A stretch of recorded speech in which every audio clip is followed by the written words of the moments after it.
My timer, I'm notorious. So as my title would suggest, here I'm going to, I'm going to learn how to use the pointer. There we go. Within this broad topic of global climate change and health, focus relatively narrowly on the water supply and sanitation sector, and also talk about hygiene, which is actually probably one of the most important parts of this conversation. So I'd like to quickly give you a snapshot of the water and sanitation situation globally, talk a little bit about links with health, which I'm sure this audience knows very well, then try to bring in the climate change issue, and like Michael, think about opportunities as well as challenges here. So just quickly, currently about 1 in 8 persons around the world lacks access to improved water supply. That is a definition based on the joint monitoring program of the World Health Organization and UNICEF related to the Millennium Development Goals for water and sanitation. And as I'm sure many of you know, one can have pretty meager water supply services and still be classified as having improved service, right? Meager relative to what most of us probably enjoy. So for those of you who don't know, the definition, your household has access to improved water supply if you can obtain at least 20 liters of water per person per day, not much, within 1 kilometer of your home, pretty far, from an improved source, which is pretty much anything with a pipe. So an in-home water connection, a public tap, a standpipe, a protected well or spring. Okay? So you can see on this map, places in pale blue and red or salmon, I'm not sure how it's turning out for you, are the places in which the highest proportion of that country's population is lacking access. In terms of numbers, the greatest number of people without access is in Asia, because most people are in Asia, but in terms of the share of the region without access, it's really sub-Saharan Africa. This picture is getting better. The Millennium Development Goal for water and sanitation is to reduce by 1/2 the proportion of the world's population lacking access to each of these services by 2015, using 1990 as the base year. For water supply, we've got good news.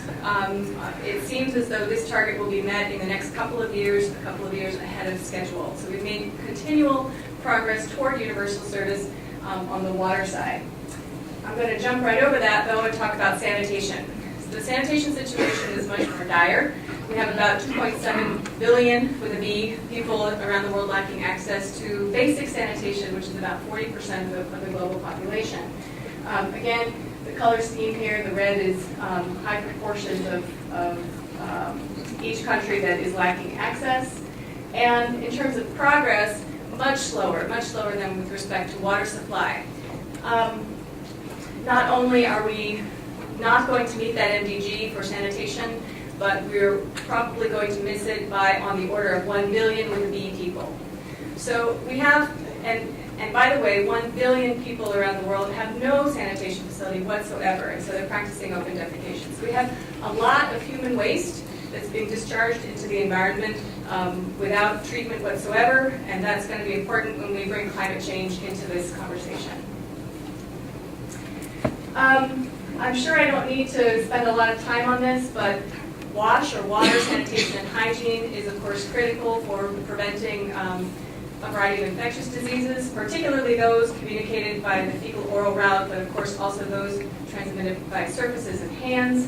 It is still a leading killer, particularly of children, 1.8 million per year, for diarrheal illnesses alone, right? So actually child mortality from diarrhea has fallen precipitously over the last few decades, but this is largely because of advances in curative approaches as opposed to prevention.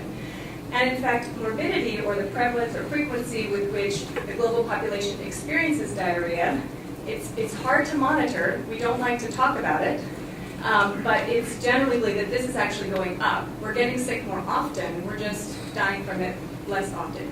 So the common definition of diarrhea is 3 or more loose stools in the past 24 hours. So thinking about your own past month, past year, probably if I took a show of hands, many of you would have had that experience. Okay.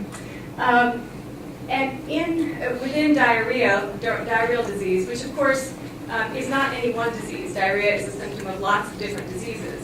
But still, about 90% of the global burden of diarrheal illness can be traced back to inadequate water supply, sanitation, and or hygiene. Okay. Where should I be pointing? Obviously, I'm pointing the wrong direction. I should point it up there. Hello.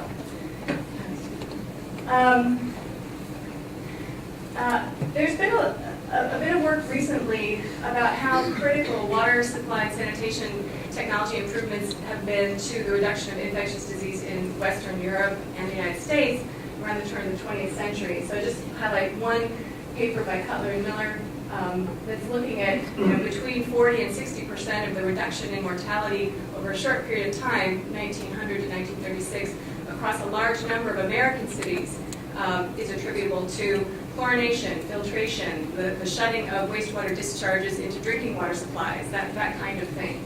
And there's a graph for Baltimore, but this pattern is repeated over a number of American cities. Okay. Focusing now on the developing world, where we don't have such good coverage with such high levels of service, we're fortunate finally to start to have a critical mass of research looking at the variety of water supply and sanitation and hygiene interventions that have gone on in low and middle income countries and try to figure out what sorts of effects these are having on health. And this is a complex and interesting literature that I recommend to you, but let me give you a couple of high points. The first, very important, is that individual, household-level water supply interventions seem to have very strong public health effects, just as we saw in Baltimore and other cities. So when I can bring you a tap to your doorstep, in your home or in your yard, we see consistently positive impacts on health. When instead I give you a public tap down the road or a borewell down the road and you're walking out and fetching water and bringing it back to your home, the story is highly ambiguous. And in fact, on balance, we don't have a lot of evidence to say that these are effective public health investments, which is, I think, a surprise to a lot of people. We'll come back to that. That's an important point. The second take-home message from these meta-analyses is that hygiene works. Now, speaking to a global health group, I don't think this is a big surprise, but it is a surprise to other audiences that when you're just talking about interventions that promote good hygiene, personal hygiene, you see a large, consistent, positive health benefit. And if you think about it, that links up nicely with the water supply finding, because what do you need for adequate personal hygiene? Water. You need water. And we know that households that have to access their water from a distant point, a point that's off plot, use considerably less water, up to 1/4 the water that a household that has its own water tap will use. Okay.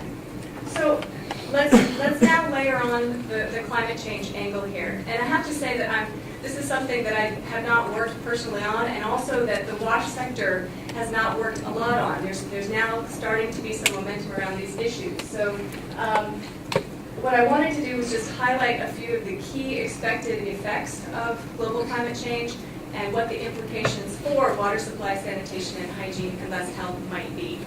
So the first here, decreases in runoff and or increasing water stress. And this map from the UK Meteorological Office highlights in red areas where we expect to see dramatically low river flows in the second half of the 21st century and or increasing water stress even earlier than that.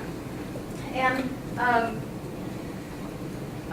right. And so a lot of people have looked at these kind of data and used them to engage in a conversation about access to basic services. And so one message that I'd like to try and leave you with is think really carefully about what that means.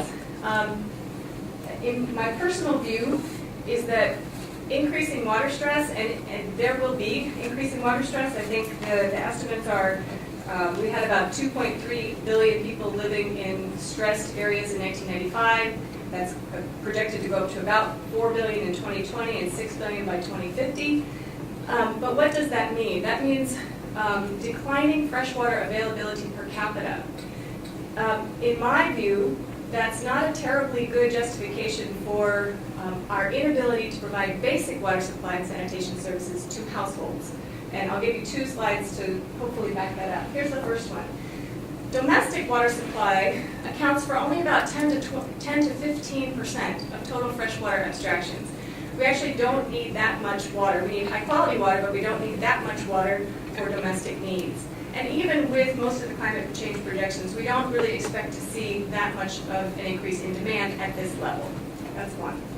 Second thing is, there's very little correlation between freshwater availability per capita and the share of a country's population that has access to basic services. So let me switch my little things here.